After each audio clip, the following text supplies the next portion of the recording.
তুমি কেন মা হলে না?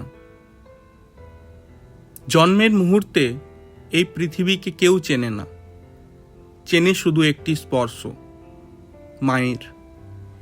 একটি উষ্ণতা, একটি নিরাপত্তা, একটি অদৃশ্য আশ্রয়, যেখানে ভয় বলে কিছু থাকে না।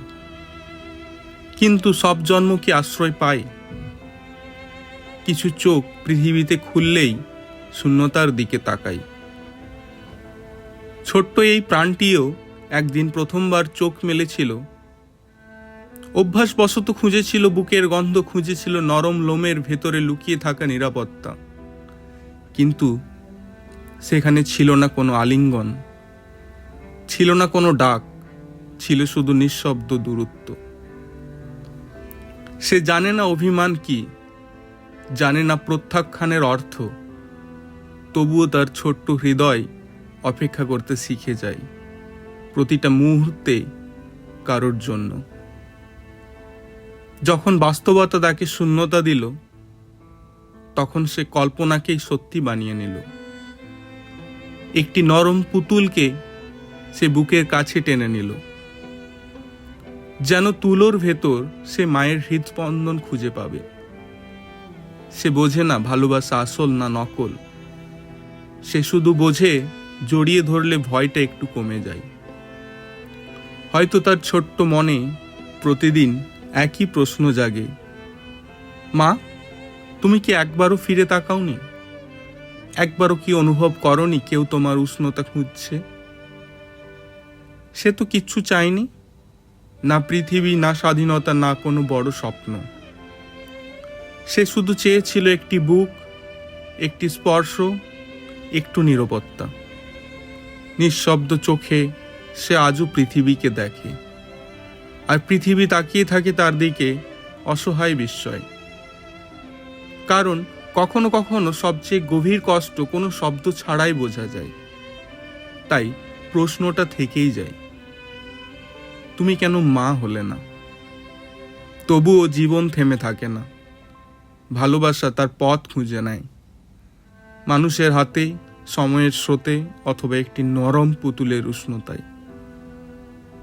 কারণ যে ভালোবাসা পায় না, সেই একদিন ভালোবাসার অর্থ সবচেয়ে গভীরভাবে শেখে।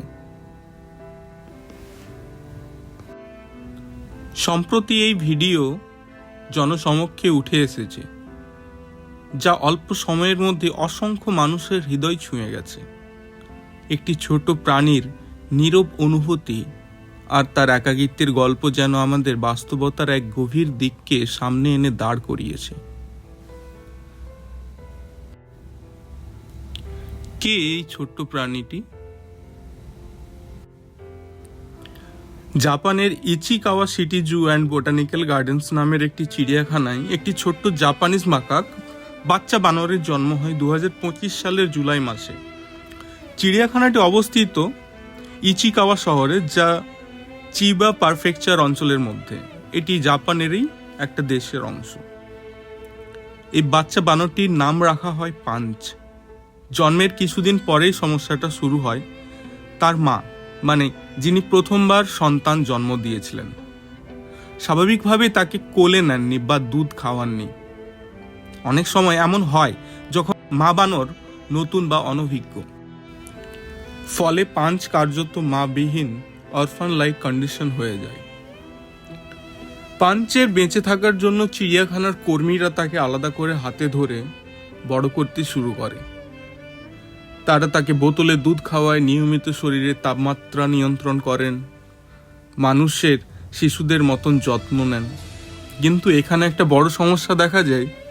ছোট্ট বানরদের স্বাভাবিক প্রবৃত্তি হলো মায়ের শরীরে লেগে থাকা, মায়ের লোম ধরে ঝুলে থাকা, নিরাপত্তা অনুভব করা।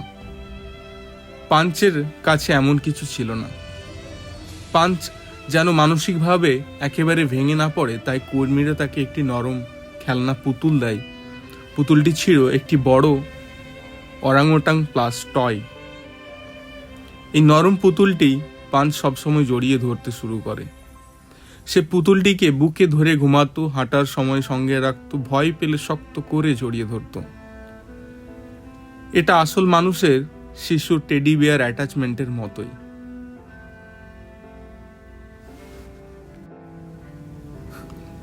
মানুষ হোক বা প্রাণী, মায়ের অভাবেই জীবনের সবচেয়ে গভীর শূন্যতা।